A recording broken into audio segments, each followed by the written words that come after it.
তার নাম হচ্ছে তোর কলিঙ্গ দেশে ঝড় বৃষ্টি, মুকুন্দ চক্রবর্তীর লেখা। বানানটা অবশ্যই ভালো করে দেখে নিবি। কল অরসময় কলিঙ্গ দেশে দয়কা তালবিষয়কা দেশে ঝড় বৃষ্টি, ঝ ডবিনরা ঝড় বৃষ্টি বয়রি পেটকন ছয়টা রশ্মি। ওকে, কলিঙ্গ দেশে ঝড় বৃষ্টি কার লেখা? মুকুন্দ চক্রবর্তী। ময়রস্যু করস্যু দন্ত নয় দ মুকুন্দ চক্রবর্তী, চ করে বলা চক্রবর্তী, ব তয়রের দিদি বর্তী। ওকে, তোমরা একটু সবাই শুনে নাও, তোমাদেরও ভালো হবে, আরেকবার রিপিট হয়ে যাবে। কলিঙ্গ দেশের ঝড় বৃষ্টি কার লেখা? মুকুন্দ চক্রবর্তীর লেখা। এই কবিতাটা নেওয়া হয়েছে চণ্ডীমঙ্গল কাব্যের আখেটিক খণ্ড থেকে। কোথা থেকে নেওয়া হয়েছে? চণ্ডীমঙ্গল কাব্যের আখেটিক খণ্ড থেকে। পরীক্ষা আসে যে কলিঙ্গ দেশের ঝড় বৃষ্টি কবিতাটি কোন কাব্যগ্রন্থ থেকে নেওয়া হয়েছে? চণ্ডীমঙ্গল কাব্যের আখেটিক খণ্ড থেকে নেওয়া হয়েছে। ওকে, তো এই কবিতাটা যখন বলবো একটু মন দিয়ে শোন। কবিতাটা একটু বলে নিই আগে, তারপরে আমি তোকে বিষয়টা সম্বন্ধে বলবো এবং মানেগুলো সম্বন্ধেও বলবো। মেঘে কইল অন্ধকার, মেঘে কইল অন্ধকার, মেঘ কি বললো? অন্ধকার। দেখিতে না পায় কেহ অঙ্গ আপনার, ঈশানে উড়িল মেঘ সগনে চিকুর। ঈশানে উড়িল মেঘ, বলো ঈশানে উড়িল মেঘ। ঈশান মানে উত্তর পূর্ব কোণ। ঈশান শব্দের অর্থ পরীক্ষা স্কুলে আসে, কি না মানেটা কি? ঈশান শব্দের অর্থ উত্তর পূর্ব কোণ। ঈশানে উড়িল মেঘ সগনে চিকুর, উত্তর পবনে মেঘ ডাকে দূর দূর। নিমিষেকে জোরে মেঘ গগন মণ্ডল, চারে মেঘে বরিশে মুষলধারে জল। কলিঙ্গ উড়িয়া মেঘ তাকে উচ্চনাদ, প্রলয় গণিয়া প্রজা ভাব এ বিষাদ। হুর হুর দূর দূর বহে ঘন ঝড়, বিপাকে ভবন ছাড়ি প্রজা দিল রর। প্রজা কি দিল? রর মানে হচ্ছে পালানো। রর মানে পালানো, দৌড়ে পালাচ্ছিল। তখন গল্পটা কবিতাটা বুঝাবো যখন, তখন তুই বুঝতে পারবি যে কেন। ধুলে আচ্ছাদিত হইল যে ছিল হরিত, উল্টিয়া পরে শস্য প্রজা চমকিত। চারি মেঘে জল দেয় অষ্টগজরাজ। কয়টা গজরাজ? 8টা গজরাজ কি দিচ্ছে? চারদিকে জল দিচ্ছে সুর দিয়ে, মনে কর, বুঝতে পারলি? এমন মনে হচ্ছিল। শবনে চিকুর পরে ব্যঙ্গ তরকা বাজ, করি কর সমান বরিশে জলধারা। জলে মহি একাকার পথ হইল হারা, ঘন ঘন শুনি চারি মেঘের গর্জন। কারো কথা শুনিতে না পায় কোনো জন, মানে কেউ কারো কথা শুনতে পাচ্ছে না, এতটাই ঝড় হচ্ছে। পরিচ্ছিন্ন নাই সন্ধ্যা দিবস রজনী, কলিঙ্গে সঙ্গরে সকল লোক যে জৈমিনী। হুর হুর দূর দূর শুনি ঝন, না পায় দেখিতে কেহ রবির কিরণ। এই লাইনটা আসে, কেউ কিন্তু রবির কিরণ মানে সূর্যের কিরণ দেখতে পায় না। গর্ত ছাড়ি ভুজঙ্গ ভাসিয়া বুলে জলে, নাহি জানি জলস্থল কলিঙ্গ মণ্ডলে। নিরবধি 7 দিন বৃষ্টি নিরন্তর। কয়দিন বৃষ্টি? 7 দিন। খুব ইম্পর্টেন্ট লাইন। আচুক শস্যের কার্য হেজ্জা গেল ঘর, মেঝাতে পড়িয়ে শিল বিদারিত চাল। ভাদ্রপদ মাসে যেন পরে থাকা তাল। মনে হচ্ছে শিলগুলা যেন ভাদ্র মাসে তাল পড়ার মতো। শিলগুলা সাইজ কেমন ছিল তাহলে? ভাদ্র মাসে তালের মতো। তাল দেখছিস তো তোরা সবাই? ভাদ্র মাসের যে তাল থাকে সেরকম শিলের একটা সাইজ। ভাব তাহলে কেমন হবে? হ্যাঁ, চণ্ডীর আদেশ পান বীর হনুমান, মঠ অট্টালিকা ভাঙ্গি করে খান খান। চারিদিকে বহে ঢেউ পর্বত বিশাল, উঠে পড়ে ঘরগুলা করে দলমল। চণ্ডীর আদেশে ধায় নদ নদীগণ। কার আদেশে? দেবী চণ্ডী, তাই তো? চণ্ডীর আদেশে ধায় নদ নদীগণ। অম্বিকা মঙ্গল গান শ্রী কবি কঙ্কন। অম্বিকা মঙ্গল গানটা কে গায়? শ্রী কবি কঙ্কন বলতে মুকুন্দ চক্রবর্তীরই নাম, তাই তো? অম্বিকা মঙ্গল গানটা কে করছে? শ্রী কবি কঙ্কন। ওকে, এই কবিতাটা একটু বলি তোদের। এই কবিতাটা বলার আগে এই কবিতাটার আগের কাহিনী বলি একটু আগে, যেটা কবিতার ভেতরে নেই। তোরা হয়তো এটা জানবি কিনা আমি জানি না। তে কলিঙ্গ দেশের কাহিনীটা হয়েছে, কিন্তু কলিঙ্গ দেশে কেন হয়েছে ঝড় বৃষ্টিটা, তার আগের কাহিনীটা একটু বলি তোদের, তাই না? এটা বলছিলে না তোদের? আচ্ছা, তো কাহিনীটা ছিল, এটা কিন্তু পরীক্ষার জন্য না, এটা জাস্ট তোকে জানার জন্য। আর যেটা কলিঙ্গ দেশের বলবো সেটা তখন তোকে পরীক্ষার জন্য। কথাটা বুঝতে পারছিস? তো কলিঙ্গ দেশে কেন ঝড়টা হলো তার আগের কাহিনীটা না বললে তুই তো কলিঙ্গ দেশে ঝড়টা কেন হলো বুঝবি না। তো কি হয়েছে কলিঙ্গ দেশের ঝড় বৃষ্টির কারণটা কি একটু বলি। যে এখন যেটা গুজরাট, নামটা শুনছিস তো তোরা? গুজরাট, হ্যাঁ, এই গুজরাট আগে ছিল একটা বন। কি ছিল আগে? একটা বন। গুজরাটের কাহিনীটা বলি, যেটা তোর বইয়ে পড়াতে নাই কিন্তু। ক্লিয়ার? তো গুজরাটে বনে ভরা, সেখানে একজন লোক এবং তার স্ত্রী বাস করত। লোকটার নাম ছিল কি? কালকেতু। কি নাম? কালকেতু। এটা পড়ার মধ্যে তুই পাবি না। আর তার স্ত্রী ছিল ফুল্লরা। কালকেতু এবং ফুল্লরা বনে বাস করতো, শিকার করতো ওর স্বামী, আর ও রান্না করে খাইতো দুজন মিলে। সুখেই সংসার, ওরকম বলতে পারিস, কারণ সুখ মানে ওদের ওইটাই সুখ, তাই না? তো ওরা একটা দেবীর পূজা করতো, দেবী চণ্ডীর খুব পূজা করতো, কারণ স্বীকার করে তো ওরা, জানিস যারা স্বীকার টিকা করে একটু দেবী চণ্ডীকে ভালোবাসে, ওরা পূজা টুজা করে, দেবী চণ্ডীর পূজা করতো। দেবী চণ্ডী তুষ্ট হয়েছেন, দেবী চণ্ডী কি করেছেন? তুষ্ট হয়েছেন কার প্রতি? কালকেতু আর ফুল্লরার যে পুজো দেয় তাকে, সেটার প্রতি আকৃষ্ট হয়ে তাদেরকে মানে কিছু একটা দেবে, এরকম একটা তার মনোবাসনা।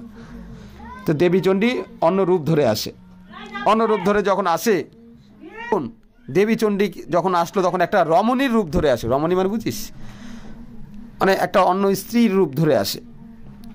আসে বলে আমি হচ্ছে কালকেতুর স্ত্রী, বুঝিস? কালকেতুর স্ত্রী বলে আমি থাকতে ও আবার কখন বিয়ে করলো, কথাটা বুঝিস? ফুল্লরা তো রাগে গেছে খুব, এদিকে স্বামীকে উল্টা উল্টা বলছে, স্বামী বলছে না আমি বিয়ে করিনি।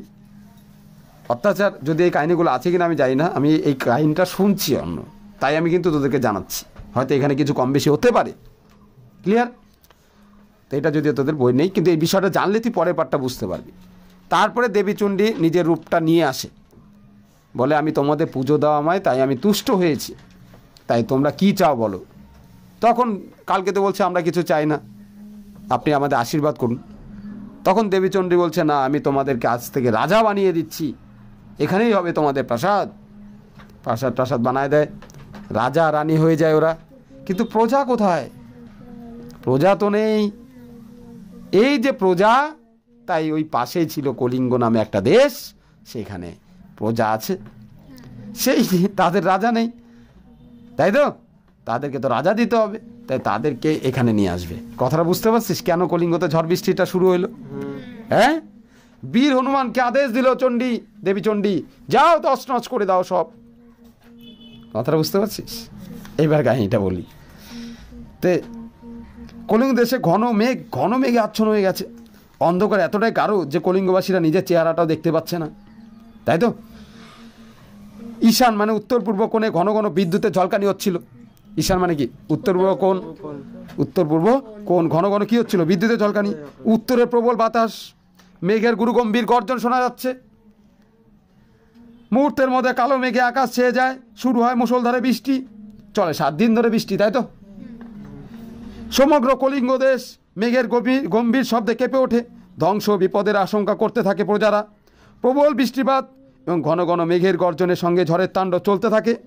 প্রজারা বাড়ি ছেড়ে নিরাপদে আশ্রয় খোঁজে, পালাতে শুরু করে তারা, বলে আমাদের আশ্রয় চাই, কারণ তো সেখানে তো খুব ঝড়, বাঁচতে হবে তো। পালাতে শুরু করলো কারা?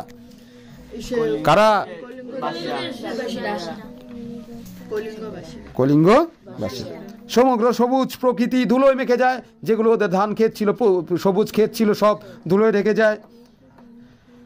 ঝড়ের প্রবল তাণ্ডবে ক্ষেতের ফসল নষ্ট হয়ে দেখে প্রজারা ভয় পেয়ে যায়, খাবো কি আমরা? তাহলে তো আর পালাতেই হবে, খাওয়ারও তো নেই। কথাটা বুঝতে পারছিস?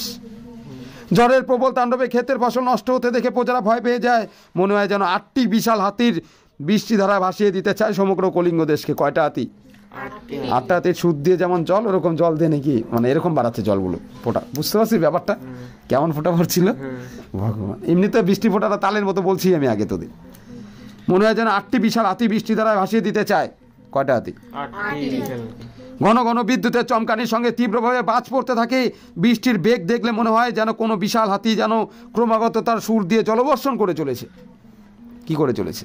জলবর্ষণ করে চলেছে। বৃষ্টির বেগ দেখলে মনে হয় কোনো বিশাল হাতি যেন তার সুর দিয়ে জল দিচ্ছে। বললাম একটু আগে তোদের, সমগ্র পৃথিবী জলমগ্ন হয়ে পড়ায় জল ও স্থলের সীমারেখা মিশে গেছে। কোথাও স্থল নেই, জল দিয়ে সব ভরে গেছে, কোথাও স্থল দেখা যাচ্ছে না। মেঘের তীব্র গর্জনে কেউ কার কথাও শুনতে পাচ্ছে না, এতটা শব্দ। দিন রাত্রি সন্ধ্যের পার্থক্য বুঝে গেছে, খালি অন্ধকার আর অন্ধকার, দিন রাত্রি আর বোঝা যাচ্ছে না। কথাটা বুঝতে পারছিস? দিন ও রাত্রি সন্ধ্যার পার্থক্য দূর হয়ে শুধুই অন্ধকারও ছেয়ে গেছে কলিঙ্গ দেশে। সমস্ত প্রজা বিপদ থেকে রক্ষা পেতে ঋষি জৈমিনীকে স্মরণ করে। পরীক্ষা এটা আসে, কাকে স্মরণ করেছিল তারা? অনেকে ঋষি দুর্বাসা লিখে আসে, পরের চ্যাপ্টারে ঋষি দুর্বাসা আছে দিবার বৃত্তান্ততে, তাই গোলা বানা। এই যে কলিঙ্গ দেশে ঝড় বৃষ্টি, সেখানকার প্রজারা কাকে স্মরণ করলো? ঋষি জৈমিনীকে। বানানটা দেখে নাও, বর্গী ঐকার ময়রস্যি দন্তনা ঋষি। ওকে, মনে থাকবে নামটা?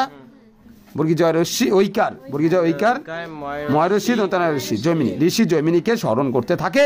প্রবল ঝড় বৃষ্টি সূর্যের আলো কলিঙ্গ দেশে প্রবেশ করতে পারে না, এতটা ঝড় বৃষ্টি সূর্যের আলো প্রবেশ করতে একদম বিষয়টা বুঝে নাও, তাহলে পরীক্ষার যে কোনো অ্যান্সার এটা দিয়ে লিখে আসতে পারবা তোমরা বড় কোশ্চেনগুলো। প্রবল ঝড় বৃষ্টিতে সূর্যের আলো কলিঙ্গ প্রবেশ করতে পারে না, আশ্রয় হারিয়ে গর্ত ছেড়ে সাপ জলে ভেসে বেড়ায়। গর্তও নেই, আশ্রয় নেই, থাকবে কোথায়? জলে ভেসে বেড়াচ্ছে সাপ। জলে কে ভেসে বেড়াচ্ছে? স্থল জলের পার্থক্য মুছে দিয়ে প্লাবন ভাসিয়ে নিয়ে যায় সমগ্র কলিঙ্গ দেশ। 7 দিনের টানা বৃষ্টি, শস্যের প্রবল ক্ষয়ক্ষতি হচ্ছে, ধ্বংস হয়ে যাচ্ছে ঘরবাড়ি। ঘরবাড়ি কি হচ্ছে? ধ্বংস হয়ে যাচ্ছে। ভাদ্র মাসের পাকা তালের মতো শিল ঘরের ছাল ভেদ করে মেঝেতে পড়তে থাকে। ভাদ্র মাসের পাকা তাল শিলের ঘরে, ভাদ্র মাসের পাকা তালের মতো শিল কি করছে? ঘরের চাল ভেদ করে সেগুলো মেঝেতে পড়ে যাচ্ছে। কি ভয়ঙ্কর তুই ভাব, তাহলে ঘরে থাকতে পারবে কেউ? দেবী চণ্ডীর আদেশে বীর হনুমান সবকিছু ভেঙে তছনছ করে দিচ্ছে। কে ভেঙে তছনছ করে দিচ্ছে? বীর হনুমান। কার আদেশে? দেবী চণ্ডীর আদেশে। পর্বতের মতো বিশাল উঁচু জলের ঢেউয়ের মতো আঘাত আসছে বাড়িগুলোতে। পর্বতের মতো উঁচু ঢেউ বাড়িগুলোতে আঘাত আসছে, বাঁচতে পারবি? প্রচণ্ড বেগে নদ নদী নগরে প্রবেশ করে সব ভাসিয়ে নিয়ে যায়। প্রবল বেগে নদ নদী জল শহরে, মানে ওদের গ্রামে ঢুকে, বা শহরে, নগর বলছে যেহেতু শহরই, তাহলে নগরে ঢুকে প্রবেশ করে সব ভাসিয়ে নিয়ে যায়, মানে নদীর জলও চলে আসছে। শ্রীকবি কঙ্কন তার অম্বিকা মঙ্গল কাব্যে এই ধ্বংসের কাহিনীটা গানের আকারে তুলে ধরেছেন। কে তুলে ধরেছেন? শ্রীকবি কঙ্কন। অম্বিকা মঙ্গল কোন কাব্যগ্রন্থে? অম্বিকা মঙ্গলে ধ্বংসের কাহিনীটা তুলে দেন। যদি পরীক্ষায় দেয় যে ধ্বংসের কাহিনীটা গানের আকারে তুলে ধরেছেন কে? শ্রীকবি কঙ্কন তার অম্বিকা মঙ্গল কাব্যে তুলে ধরেছে। মনে থাকবে? এবার তোদের পরীক্ষা আসতে পারে শ্রীকবি কঙ্কন কার উপাধি? তোরা বলবি এটা মুকুন্দ চক্রবর্তীর উপাধি। কার উপাধি? মুকুন্দ চক্রবর্তীকে শ্রীকবি কঙ্কন বলা হয়। কথাটা বুঝতে পারছিস? বুঝছিস? নেক্সট, চারি মেঘ বরিশে মুষলধারে জল। চারি মেঘ কি কি? এটা তোর পরীক্ষা আসছে। কোশ্চেনটা দেখলাম, কোশ্চেন দিচ্ছি না তোকে? আছে তো? সম্বর্ত আবর্ত পুষ্কর দ্রোণ। সম্বর্ত আবর্ত পুষ্কর দ্রোণ। যদি বলো চারি মেঘ মানে 4টা মেঘের নাম বলো। সম্বর্ত আবর্ত পুষ্কর দ্রোণ। ও বললো ঠিকই, কিন্তু বানানটা ফলো করবে না, তাই বানানটা অবশ্যই ফলো করবা। দন্তাসা ময় ব তয়রেব সম্বর্ত, আবর্ত সরিয়া ব তয়রেব আবর্ত, পুষ্কর পরেশ বের করে শয় ক বসরা পুষ্কর, আর দয়রে বলে ওকার মধ্যাহ্ন দ্রোণ। এই যে বানান দুইটা বললাম, এই দুইটা তুই ভুল করতি। কোনটা? সম্বর্ত আর পুষ্করটা, গ্যারান্টি। সম্বর্ত দন্তাসা ময় ব তয়রেব সম্বর্ত, আবর্ত তো পারবি সবাই, সরিয়া ব তয়রেব, পুষ্করটা পরেশ বের করে শয় ক বসরা পুষ্কর, দ্রোণ দয়রে বলে ওকার মধ্যাহ্ন দ্রোণ। ওকে। যদি পরীক্ষায় দেয় কলিঙ্গ দেশে ঝড় বৃষ্টি চণ্ডীমঙ্গল কাব্যের কোন খণ্ডের অংশ এটা? আকেটিক না? কোন খণ্ড বলছি না তখন? আকেটিক খণ্ড না? তাহলে পারবি না তোরা? আচ্ছা বলতো ঈশান মানে কোন সাইড? ভেরি গুড, উত্তর পূর্ব। দেখিতে না পায় কেহ ড্যাশ কি? অঙ্গ। অঙ্গ। কবিতার থেকে দিচ্ছে লাইনটা তুলে, দেখছিস কেমন করে দিবে প্রশ্ন? কবিতার থেকে লাইন শূন্যস্থান হিসেবে তুলে দিতে পারে, তাই কবিতাটা অবশ্যই ভালো করে রিডিং দিতে হবে। ওকে। নেক্সট, প্রলয় গনিয়া প্রজা ভাবিয়া বিষাদ। কোন প্রজাদের কথা বলা হয়েছে? কলিঙ্গবাসী। তাই তো? পারবো না আমরা? চারিদিকে মেঘে জল দিয়েছে কারা? অষ্ট গজরাজ। পারবি তো? কবি কর কর সমান বরিশে জলধারা। করিকর শব্দের অর্থ কি? হাতির সুর। করিকর শব্দের অর্থ কি? করিকর শব্দের অর্থ কি? করিকর শব্দের অর্থ কি? হাতির সুর। একদম।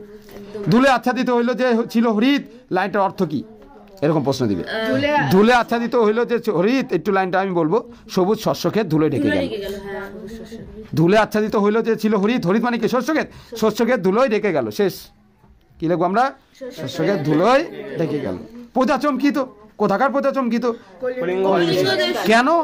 কারণ কলিঙ্গ দেশের ধুলোয় সব পুরোটা ঢেকে গেছে এবং দুর্যোগের জন্য শস্যক্ষেত নষ্ট হয়ে গেছে।